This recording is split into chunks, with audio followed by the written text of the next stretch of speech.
Good morning, motherfuckers. We back with another one. It's your girl, some touch boy, Charlotte Carolina, and you know my slogan. I'm flexing on these hoes like Hulk Hogan. And today we got an exciting video because we have the first female Girl Scouts. You've always had Girl Scouts. Huh? You've always had a Girl Scouts. Not this type. Watch this. So let's get it, y'all. And no pun intended, some of these bras is fine as hell. Let's get it. On my honor, I will do my best to do my duty to God and my country. And to obey the Scout law, to help other people at all times, to keep myself physically strong. So our troop number is 4640. We are unique because, well, we're girls compared to most of the troops around here. My brother's an Eagle Scout, my uncle, my grandpa, like my whole family's in scouting. My mom's a Gold Award recipient. When we found out that girls were allowed, I instantly was like, yes, I want to do this, and I want to get my eagle. The girls wanted to join because they wanted to do the other stuff that the boys had been doing for a long time. Going camping, doing all that kind of stuff. When they heard Scouts BSA was letting girls in, they want to do it immediately. I currently have 17 in the program right now. A bunch of them have siblings in different troops, and they always wanted to be by their side. Like, always wanted to do what the guys were doing, hang out, play in the mud, have fun. It grew so quickly because the girls wanted to be in it, and their friends are talking to friends and going on like that, so it's spreading quickly. We're already like a family. There's a lot of different personalities here. I've made a lot of friends. We get to go camping a lot because most of us love the outdoors. Most of us come here and we're like, oh my god, I love camping. Recently, we attended our Scout-a-rama. So there was us and about 1,000 other scouts from our council, and they got to participate in a lot of other skills, do a lot of other things, meet a lot of other scouts. They also won some competitions. We got first in archery and first in tomahawk throwing at the competition, so we made our mark there. It was very good for a troop that had only been formed for less than 60 days. So the boys are still adjusting, seeing girls at their campouts. But overall, it was a very good experience. It's not all about competition and winning. We just wanted to have some fun. They've been earning their first ranks, and some of them are even earning merit badges. I have earned 2 merit badges. I have earned the riflery merit badge and the robotics merit badge. I have earned the first aid and swimming merit badge.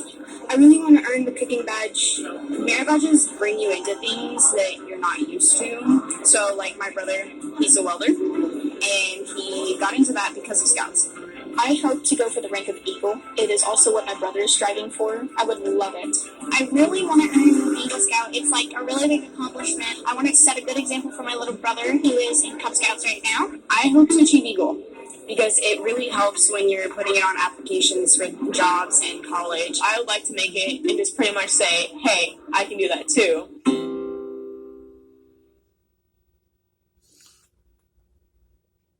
Awesome. So, yes, let's give a hand for Troop 4640. Hey, clap. Woo! All right. Awesome. Okie dokie. All right, now we got some positivity. Let's move on to the negativity. Hey, Busy, come check this shit out. Now, my last video on the festival shooting, let me get a moment of silence for all the injured and the dead people. Okay. Now we have another shooting. Well, see, technically, this mofo followed his girlfriend, shot her, but then she said, hey, go check out my family members at the crib. This nigga done went to her crib and shot, I think, her grandmother and a male person around it. Well, I think it was like her sibling or cousin or something. And then he shot himself in the SUV, y'all. In the sports utility vehicle, y'all. Fuck. Let's get into this, y'all. God damn when it's gonna stop. We have new developments to tell you about in the deadly shooting that we first broke at 4 o'clock. 3 people killed, including the accused gunman, and a 4th wounded. Tonight we're learning more about the suspect and his relationship with the victims. Sophia Bosley joining us live with those details tonight. Sophia? Earlier, I spoke with a man who told me he is the son of the woman who was found shot and killed inside of her home. He says that she was a great person, a wonderful grandmother, and says that she will be missed. And he also told me that the other person who was injured is his sister, and that the person who shot her along with his other family members was her ex-boyfriend. Dang. It's very tragic. Across from this man's backyard, investigators with the Fort Bend County Sheriff's Office collected evidence from this home where 2 people were shot to death. It's scary, you know? I mean, things like this never happen. This is a little quiet neighborhood, like things like that don't tend to happen. The Fort Bend County Sheriff's Office says this all started around 2:40 Tuesday afternoon. I hate when motherfuckers get interviewed and they say that dumb shit. Oh, this doesn't usually happen. This is a nice neighborhood. It can happen anywhere, motherfucker. Shit. God damn. Maybe if y'all stop saying that dumb shit, people will prepare for shit that don't usually happen in their fucking areas. God damn it. When deputies received a call from a road and bridge employee who was working along Highway 36 and Comanche Boulevard. Work right across the street, that there was a Hispanic male that was firing shots at a female. The sheriff's office says the suspect, 42-year-old Juan De Leon Jr., had chased his ex-girlfriend in his car to the outside of the Horseshoe Bend Village neighborhood. Investigators say De Leon shot his ex-girlfriend through her car window. She was injured and taken to the hospital. Authorities say the victim asked them to check her mother's home, which is located in the 5000 block of Navajo Street. Deputies found the victim's mother dead inside the home, and a male relative was found dead outside of the house. As for the suspect, Juan De Leon Jr., deputies say he shot himself in this SUV inside the neighborhood. He later died at the hospital. Many questions remain as to what led up to this shooting and why. Sorry for, what happened with them. And authorities just left not too long ago, maybe about 30 minutes ago. They had 3 crime scenes to process. They had the area where the suspect shot himself inside the car. They also had the area where the ex-girlfriend was shot, which was along Highway 36. And then, of course, the house where the 2 people were found shot to death. Now, as soon as we get any other updates when it comes to identifications of the people who were involved in this, we will let you know. Reporting live from the Fort Bend County, Sophia Bosley, KPRC, Channel 2 News. Thank you, Sophia. Nigga, no.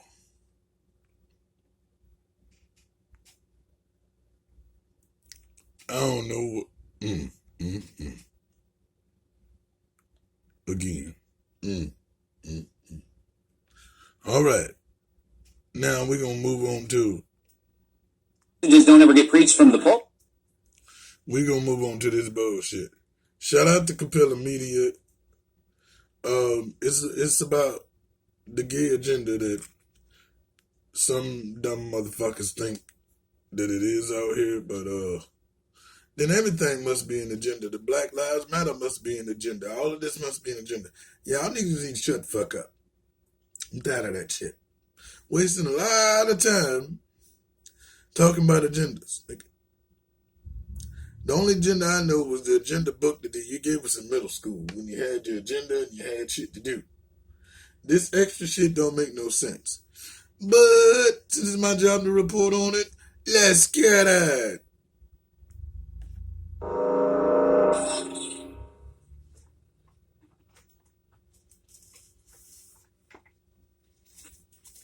Busy in the building. No homos will ever be allowed in this church as long as I'm the pastor here. Thanks for having me on. Have you always hated This nigga looked like he had a seizure. people? Is it something your father taught you, or is it something that you came to on your own? No, I haven't always. I grew up in a Christian home, but it wasn't until I read the Bible cover to cover at age 17 that I discovered the truth of what the Bible really says, because a lot of passages don't ever get preached from the pulpit because they're simply not popular. I have to be honest, when I heard your... That part out of everything else is facts. But the rest of it's asinine, nigga. sermon, it It sounded like the rantings of someone who was either a hate monger or a religious zealot, and I'm wondering, which are you? Well, I'm a religious zealot, and I love the Bible. I love God's word. I believe that the law of the Lord is Liar. perfect. And Leviticus 20:13 clearly says, if a man also lie with mankind as he lieth with the woman, both of them have committed an abomination, they shall surely be put to death. Their blood shall be upon them. And as a Christian, I believe. Liar. And nigga, you just said if a man lies with mankind, not another man. Fuck you mean? Liar. The Bible, and that's where I get my belief. What if irony of ironies, it turned out that you had a gay son or a gay daughter? Would you want them dead as a way to cure AIDS? Well, that's just a fallacy that it just turns out. Hold up, wait. What, liar? Did you say want them dead to cure AIDS? That's what the news guy said. That's what he said? The news nigga that's asking the question. I know, but that don't even sound like it makes sense. Yeah, the pastor didn't say nothing about AIDS. Well, that's what he meant. and not to be all racially insensitive, but it was them white folks that got the patent on AIDS in 1974. Look it up, y'all. Googleize it. So you gonna invent something, give it to a certain group of people, then stereotypically lay it on another group of people, and then say they all need to die. That don't make no damn sense. Does it make sense to you, Busy? Because I know a lot of niggas that got AIDS that ain't gay. Just got AIDS. Nigga. You can get AIDS intravenously. In general, just by fucking with some Nasty assholes. But you can get it using needles. You can get it through a blood transfusion. So what about those reasons, people? Huh? Speak on it. I don't hear you. I don't hear you. Exactly. Certain people are gay, that's just a lie because it's not random. It's not something that's just going to accidentally happen to one of my children. Wait, how do you think it happens then? Well, the Bible's real clear how it happens in Romans chapter 1. It talks about how God gives people over to a reprobate mind to do these filthy acts. So it has to do with them rejecting the Lord and rejecting Jesus Christ. And I'll ask again. Liar. How many Christians and how many churchgoers are of the LGBTQ community? So that don't make no damn sense. So basically what this faggot is saying is that because they're gay, they won't end up in heaven. Next nigga that go to heaven and come back and tell me about it, then I believe it. But guess what? When you get to heaven, you can't come back, you dumb mother. Pastor, and I'm not trying to be argumentative, but I want to understand that you're a man of your word. If you had a gay son or a gay daughter, what would you do? Well, it's not going to happen. If I did, I would have nothing to do with it. That's like saying, well, what if your daughter, grew up to be an axe murderer? What if your son grew up to be like Adolf Hitler? What would you do then? I mean, it's just a silly question. I'm not trying to put words in your mouth, but did you say that if people perceive you as a hate monger or your church as a hate group, so be it? Absolutely. I don't care how people perceive me. They called Jesus Beelzebub. They nailed him to the cross. And Jesus said that they hated him because he testified of their works, that their works were evil. That's what I'm doing. That's why they hate me. Now, you might ask, how did things get this way? How did it come to a point in our culture where people are so radically confused about this issue? Where even now, some of you think homosexual acts are wrong, but you feel bad about it. Busy is setting himself on fire, people. He might be running down the street in a minute, trying to put himself out. Like you think it's wrong, but you secretly feel like you're doing something wrong, even by thinking it's wrong. How did that happen? Well, in one recent Netflix expose about the gay rights movement, they interviewed one particular leader. I can't remember his name off the top of my head, but he talks about how they got the culture to change on this issue of homosexuality, because it's been a total culture flip in a very short period of time. And his statement is, we sold it like cereal. We used advertising, we used pictures, we used propaganda, and we sold it just the same way they sell like Kellogg's cereal, and they put like a sports figure on the cover or whatever. That's how we did it. There's actually a book from the 90s. It's called After the Ball: How America Will Conquer Its Fear and Hatred of Gays in the 90s. This book, I would have bought it, but it was over $300 on Amazon. Because it's quite a collectible book for obvious reasons. What it does is it outlines a 3-step plan to change American public opinion using tactics of manipulation and advertising, primarily in the media.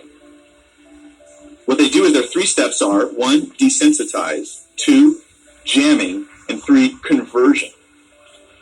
So the first step, desensitize, they liken people's disapproval of homosexual behavior as like having a bad smell in the room. Yes, not that homosexual behavior smells bad. That's not their point. They're total, pro-gay advocates. What they're saying here is, what we'll do is we'll desensitize them by constantly exposing them to homosexual activities that they'll just be so inundated by it that eventually they'll just mellow out and it won't bother them anymore. That'll be the concept. So let me quote. Just like a smell, after a while it goes away, which some of you are very grateful that happens because of your kids. So their goal, and I quote from this book, is we can extract the following principle for our campaign to desensitize straights to gays and gayness. Inundate them in a continuous flood of gay-related advertising, presented in the least offensive fashion possible. If straights can't shut off the shower, they may at least eventually get used to being wet. And so that we'll simply get accustomed to it. There'll be a gay character in every movie. There'll be gay references frequently, and it'll be not in a derogatory fashion. Back to what I was saying before. Just how there was no black people in movies. Facts? And then all of a sudden you had the token black. Just like when you watch cartoons, you got the token black. Let me give you some examples. You got Hey Arnold. Hey Football Head. Got Gerald in that bitch. Right. Danny Phantom. And I did a video on Danny Phantom because I got the series. Check this out, Busy. Phantom, right? Sounds real close to Fenton. Fentanyl? I think that they try to predict things through the media because how they say anything in a movie is already invented. We just don't know about it. Mm-hmm. And did you hear about the new drug, purple heroin? It's got the fentanyl in it. It's got, and see, things about, and the reason I'm mentioning this because it has hot spots in it. When it comes to chemical drugs, a hot spot is an area in the mixture that is not completely mixed. It has the majority of the negative substance. Get where I'm going with this, people? Probably not. Keep watching. Just kind of like in a accepted style. And so hopefully they'll be desensitized. But then they go on to say, but that is not enough of a goal. The next step is jamming, what they call jamming. And this has to do with making anyone who's opposed to homoerotic behavior into a bad guy, the same way that Hollywood makes bad guys.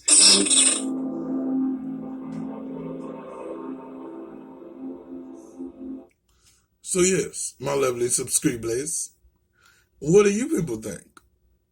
If everything is an agenda, we need to start keeping notes. Like, comment, and subscribe. It's your girl, sometimes your boy, Charlotte Carolina. You know my slogan, I'm flexing on these niggas like Hulk Hogan. And I'm here with... Busy. And you know how we do it. We get busy every day. Gotta go, y'all. Love you. And love someone else. And remember, my rule is you don't have to love yourself to love someone else. At least not at first. Let's go.